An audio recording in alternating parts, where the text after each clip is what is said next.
Uh, Good morning, everybody. I, Dr. D. Sachindarana, Professor, MBA Department, Bonu Venkat Chalmiya, Institute of Technology and Science.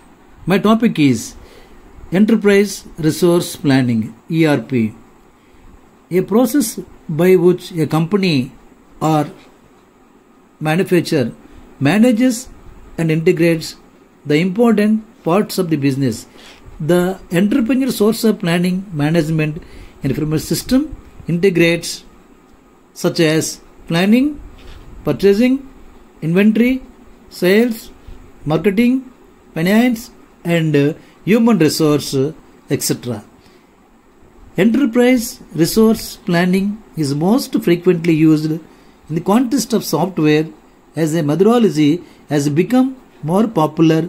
Large software applications have been developed to help companies implement enterprise resource planning in their organization.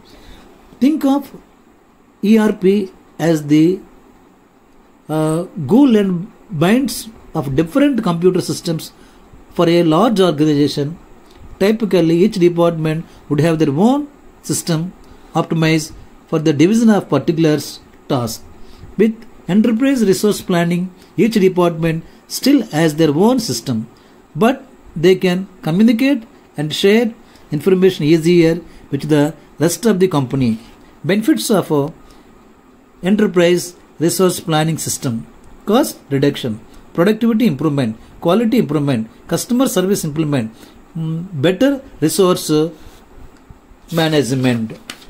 The following the diagram: improved decision making planning, build external linkage, customer supply. Enterprise resource program classified. What are the first one is customer relationship management, financial management, supply chain management, manufacturing management, and human resource management. It can be seen that above the diagram, enterprise resource planning. First one is maintain customer relationship management. Financial management. Finance is the blood of the organization.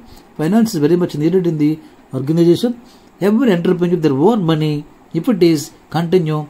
If not so, the enterprise or entrepreneur or businessman will take loan from banks, finance, and so on. Next one is supply chain management. Ultimate customer satisfaction is very much needed. As a producer, have to study the human pulse psychology. Whatever the requirement must be concerned. Manufacturing. Manufacturing is nothing but an organization, an enterprise, maintaining by the grace of producers. That is called manufacturing. Human resource management or human resource development. All human minds are equal intelligence, but there is no differences. But differences one's mental ability, human resource planning. Next one is supply chain management.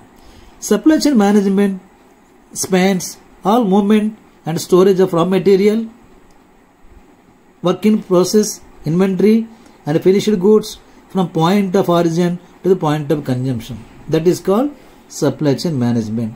Point of origin to the point of consumption. Point of origin means enterprise company point, ultimate customer. The organization that makes up supply chain are linked together through physical flow of information, physical flow of transformation, movement, and storage of goods and material. They are most visible piece of supply chain. But just as important are information flow. Information flow allow and the various supply chain partners to coordinate their long-term plans and control the day-to-day flow of goods, material, up and downs the supply chain. The procurement or purchase, supplier, manufacturer, intermediate, mediators, and customer. It can see that above the diagram, procurement is also purchasing is nothing but the supplier, producer, manufacturer, mediators, what are the brokers, the ultimate customer. This is the again the following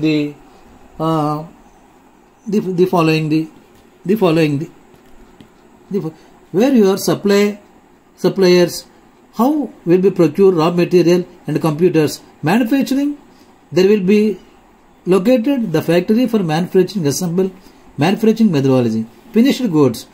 Where will you hold inventors, number of householders, location of the warehousing, how will you distribute the market, transportation and distribution channels. Benefits of supply chain management: reduce the operational level, increasing profitability, enable revenue growth and marketing expansion, improve the customer service. So thank you.